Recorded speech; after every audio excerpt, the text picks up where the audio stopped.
오랜만에 제주도 왔습니다.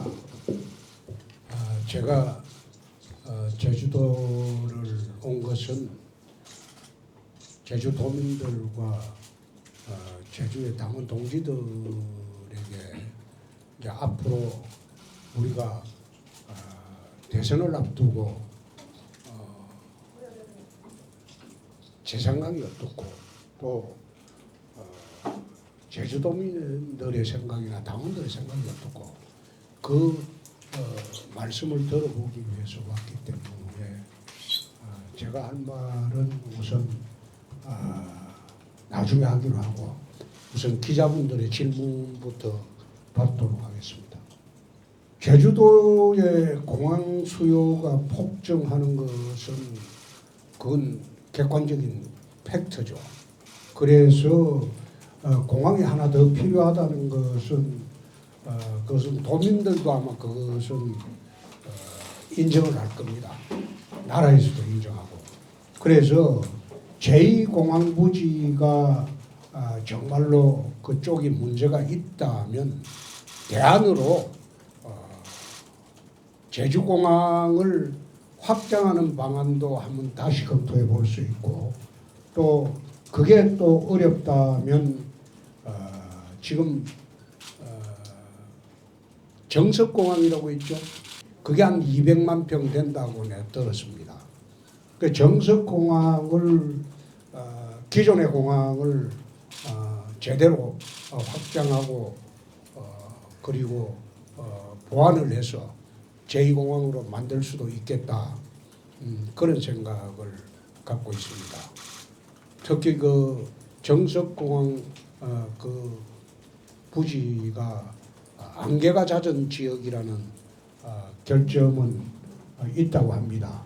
그러나 안개가 잦을 경우에는 제주공항으로 착륙지를 옮길 수도 있고 안개가 1년 365일 다 끼는 것도 아니기 때문에 그런 문제도 전부 시뮬레이션을 해서 현재 제2공항 부지로 되어 있는 부분에 대해서 부적절하다면 그런 대안도 있다. 중요한 것은 배상이냐 보상이냐 그게 중요한 게 아니고 어떻게 하면 유족들이나 고인의 명예를 어떤 식으로든 달래줄 수 있느냐 그 문제라고 봅니다. 왜 배상 문제가 법률적으로 문제가 되냐면 시효가 있습니다. 불법행위고 있고 난 뒤에 3년이 지나면 시효 만료로 배상을 청구할 수 없다는 민법 조항이 있습니다. 그래서 그것을 어떤 식으로든 법률적 시비를 해소하지 않고는 배상이라는 말을 선뜻 사용하기가 어렵지 않느냐. 물론 양민들 학살행위는 배상을 하는 게 맞죠. 그건 보상이 아니고. 그러나 배상으로 하기에는 민법상 손해배상 청구권의 소멸시효 문제가 있기 때문에 그것을 어떤 식으로 해결해야 할지 그거는 국회에서 다시 검토해봐야 할 문제입니다. 경쟁자를 평가하는 것은 적절치가 않습니다. 한때는 27%까지 차이가 났죠.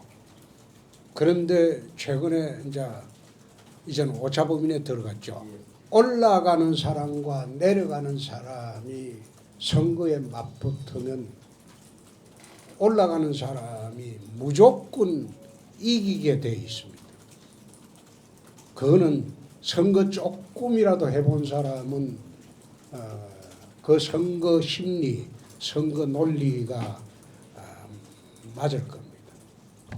대통령으로서의 공약이 있고 시사로서의 공약이 있고 국회의원으로서의 공약이 있습니다. 저는 지역을 다니면서 그거 하나는 철저히 분리해서 이야기를 합니다. 대통령으로서의 제주도 전체에 대한 공약은 저는 제주도를 한국의 라스베이거스로 만들었으면 좋겠다. 카지노 프리, 그리고 골프, 낚시, 요트, 해양 스포츠, 그리고 승마, 이 모든 것이 한때 어우러지는 그런 라스베이거스식 개발을 했으면 좋겠다. 라스베이거스라는 도시는 처음에 만들 때는 100% 도박 도시였어요. 카지노 도시였죠. 그런데 지금은 카지노에서 벌어들이는 수익보다도 컨벤션으로 벌어들이는 수익이 더 많습니다. 거꾸로 지금 컨벤션으로 라스베이거스가 벌어들이는 수익이 60% 정도 되고 카지노는 40%밖에 되지 않습니다. 제주도가 세계적인 컨벤션 센터의 중심 도시로 되었으면 좋겠다. 동북아시아뿐만 아니라 세계적인 컨벤션 센터가 되었으면 좋겠다. 제주도에 내가 살록을 파헤쳐 가지고 뭘 하겠다 그렇게 할 일이 없습니다. 자연환경은 그대로 두고도 얼마든지 개발이라고 하니까 사람들은 전부 거부 반응을 보이는데 그건 아니죠. 싱가포르 같은 경우에 그 엄한 나라가 카지노를 풀었습니다. 센즈그룹이 카지노를 투자를 해서 들어갔고 센토사 유원지에 또 카지노가 대규모로 생겼습니다. 물론 싱가포르의 내국인 허용 카지노를 두 곳을 큰 곳을 허용을 해서 사회적인 문제도 있습니다. 그러나 전체적으로 싱가포르 GDP는 많이 올랐다. 언론중재법에 대해서는 어제 1인 시위도 한 바 있고 그 법을 강행 통과시키면 민주당이 대선에 아주 곤혹스러워질 것이고 문재인 대통령이 퇴임 후에 안전도 보장되기가 어려울 것이다. 그래서 민주당을 위해서 문재인 대통령을 위해서라도 언론중재법은 손을 대지 않는 게 옳다.